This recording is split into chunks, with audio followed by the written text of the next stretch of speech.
आज की हमारी बुक समरी का नाम है रेंज। एक बच्चा था जिसके हाथ में गोल्फ की एक छोटी सी स्टिक 7 महीने की उम्र में ही थमा दी गई थी। वो ठीक से चल भी नहीं पाता था, मगर गैराज में बैठकर घंटों गेंद को घूरता रहता, स्विमिंग की नकल करता रहता। 2 साल की उम्र में उसने टीवी पर एक गोल्फ शो में परफॉर्मेंस किया। 11 साल की उम्र तक वो अपने से बड़े खिलाड़ियों को हराने लगा था। दुनिया ने उसका नाम बाद में जाना, टाइगर वुड्स। उसकी कहानी एक मिथक बन गई। हर माँ बाप को लगने लगा कि सफलता का रास्ता एक ही है, जितनी जल्दी हो सके बच्चे को एक ही चीज चुन लेने दो और उसी में डुबो दो। स्कूल के बाद रोज प्रैक्टिस, वीकेंड्स पर टूर्नामेंट्स, बचपन की सारी चीजें एक तरफ, यही 10,000 घंटे वाला नियम बन गया। जितनी जल्दी शुरुआत उतनी बड़ी सफलता। मगर उसी दुनिया में एक और बच्चा बड़ा हो रहा था, जिसकी माँ टेनिस कोच थी, लेकिन उसने अपने बेटे को कभी टेनिस सिखाने की जल्दी नहीं की। वो बच्चा बैडमिंटन खेलता, स्कीपिंग करता, कुश्ती करता, बास्केटबॉल में हाथ आजमाता, तैराकी करता, स्केटबोर्डिंग करता, यहाँ तक कि टेबल टेनिस और हैंडबॉल भी खेलता। घर में माँ बाप ने कभी दबाव नहीं डाला कि वो सिर्फ एक खेल पर टिक जाए। किशोरावस्था तक आते आते उसने आधा दर्जन खेल आजमा लिए। उसका नाम था रोजर फेडरर। जब उसके साथी खिलाड़ी पहले से ही सालों की टेनिस ट्रेनिंग लेकर बड़े हो रहे थे, फेडरर अब भी तय नहीं कर पाया था कि वो किस खेल में करियर बनाए। और फिर भी वो खेल के इतिहास के सबसे महान खिलाड़ियों में गिना गया। यही वो पहेली है जिसने एक पत्रकार को इतना उलझाया कि उसने बरसों तक रिसर्च की, दुनिया भर के वैज्ञानिकों, कोचों, कलाकारों और खिलाड़ियों से बात की और आखिर में एक किताब लिखी जिसका नाम है रेंज। उस किताब की पूरी यात्रा एक ही सवाल के इर्द गिर्द घूमती है, क्या हमें वाकई जल्द से जल्द एक चीज चुनकर उसमें महारत हासिल करनी चाहिए, या फिर अलग अलग रास्तों पर भटकना, अलग अलग अनुभव जीना असल में हमें एक बेहतर, ज्यादा रचनात्मक, ज्यादा लचीला इंसान बनाता है। टाइगर वुड्स की कहानी को समझना आसान है, क्योंकि गोल्फ एक दयालु सीखने का माहौल देता है। बॉल वहीं की वहीं पड़ी रहती है, हवा का हिसाब लगभग तय होता है, नियम साफ है और हर स्विम के बाद तुरंत पता चल जाता है कि गलती कहाँ हुई।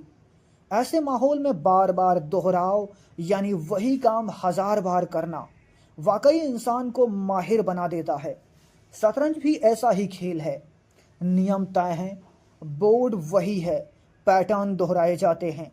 इसलिए शतरंज और गोल्फ में बचपन से ही शुरुआत करने वाले अक्सर आगे निकल जाते हैं। मगर जिंदगी का ज्यादातर हिस्सा गोल्फ जैसा नहीं है।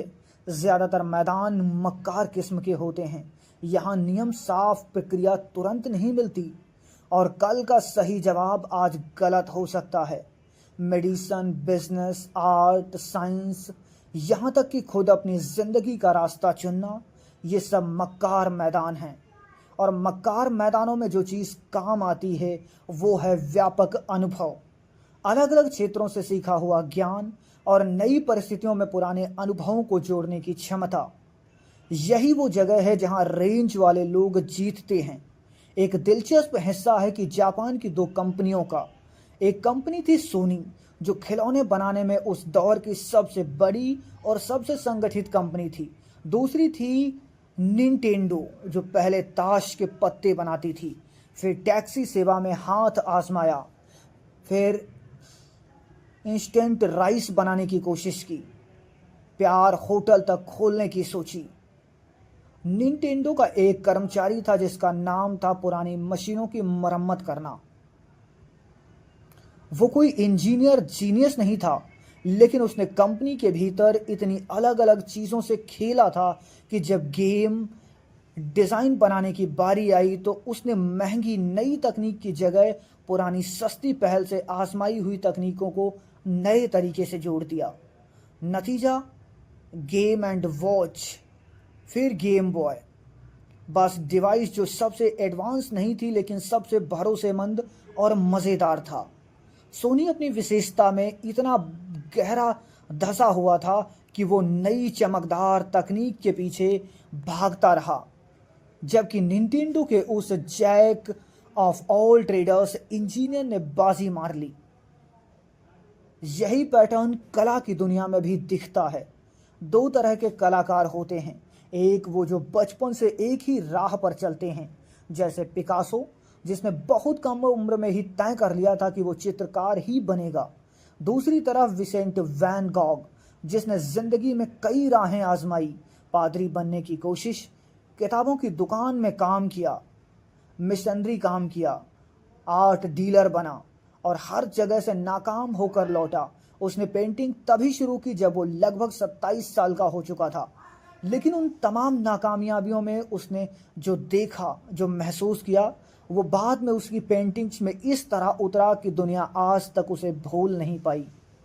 देर से शुरुआत करने का मतलब हार नहीं होता। कई बार वो एक ऐसा खजाना बन जाती है जो जल्दी शुरुआत करने वालों के पास कभी नहीं होती। इसी विचार को वैज्ञानिकों ने एक शब्द दिया है, सैम्पलिंग पीरियड। मतलब जिंदगी के शुरुआती सालों में अलग अलग चीज़ों को आजमाना, अलग अलग नौकरियां करना, अलग अलग विषय पढ़ना, अलग अलग लोगों से मिलना। ये समय बर्बाद नहीं है, बल्कि खुद को जानने की एक ज़रूरी प्रक्रिया है।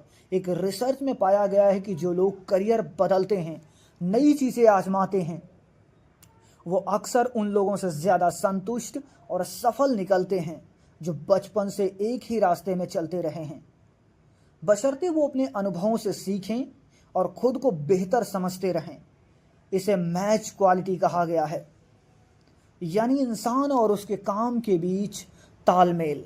ये तालमेल इम्तिहान देकर नहीं बल्कि आजमा कर पता चलता है।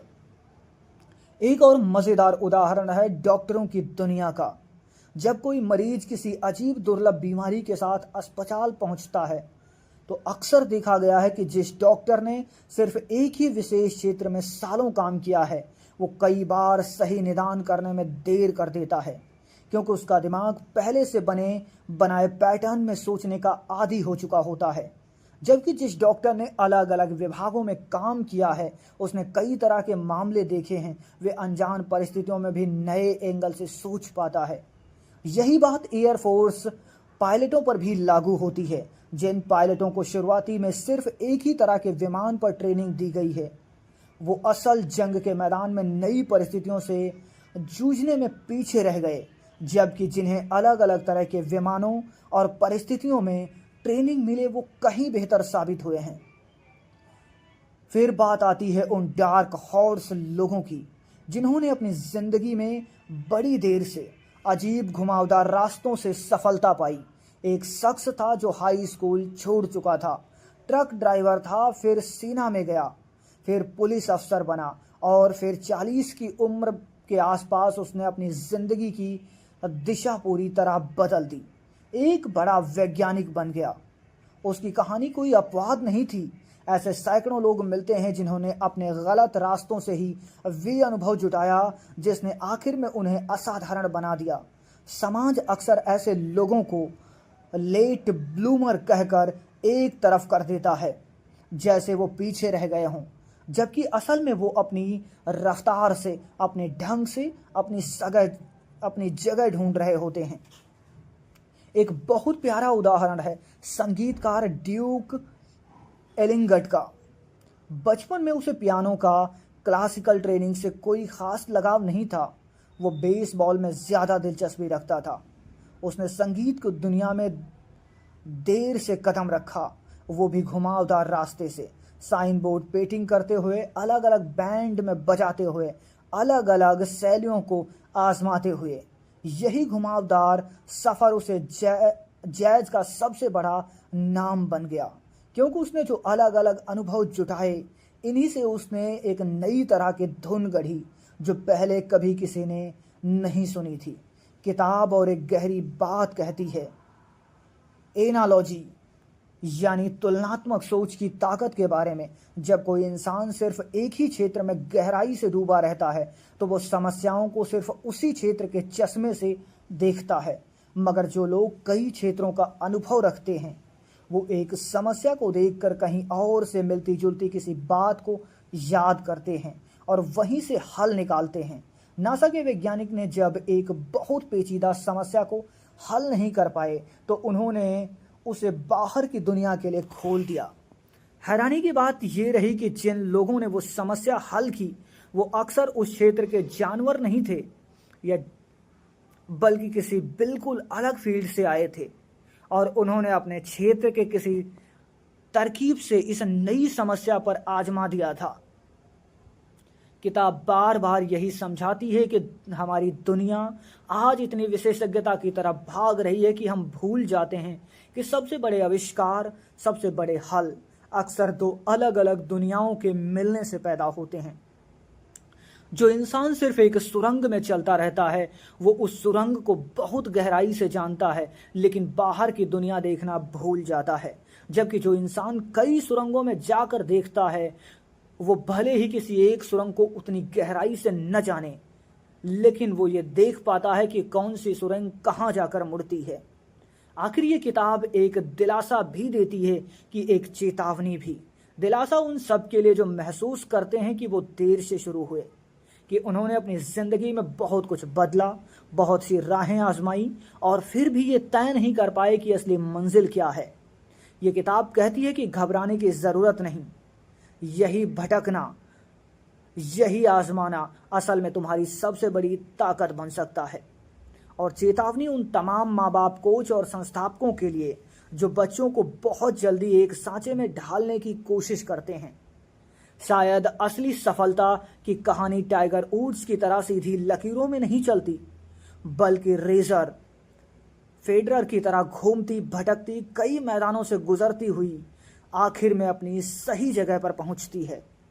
शायद यही रेंज का असली मतलब है, जल्दी से जल्दी एक रास्ता चुन लेने की हड़बड़ी में न पड़ना, बल्कि खुद को इतना वक्त देना कि तुम अपने आप को, अपनी दुनिया को अलग अलग नज़रिए से देख सको। क्योंकि जो लोग कई दुनियाओं में जीते हैं वही आखिर सबसे नई, सबसे गहरी और सबसे इंसानी समझ तक पहुंच पाते हैं। अब आपको कमेंट बॉक्स में बताना है कि ये बुक समरी आपको कैसी लगी। अगर आप हमारा फाइनेंशियल सपोर्ट करना चाहते हैं, और ये बिल्कुल ऑप्शनल है जो करना चाहें, तो अभी स्क्रीन पर शो हो रहे स्क्रीनशॉट QR कोड पर आप फाइनेंशियल सपोर्ट कर सकते हैं। थैंक यू फॉर सम्राट एक्स माइंड को सपोर्ट करने के लिए। मिलती हैं एक नई समरी के साथ।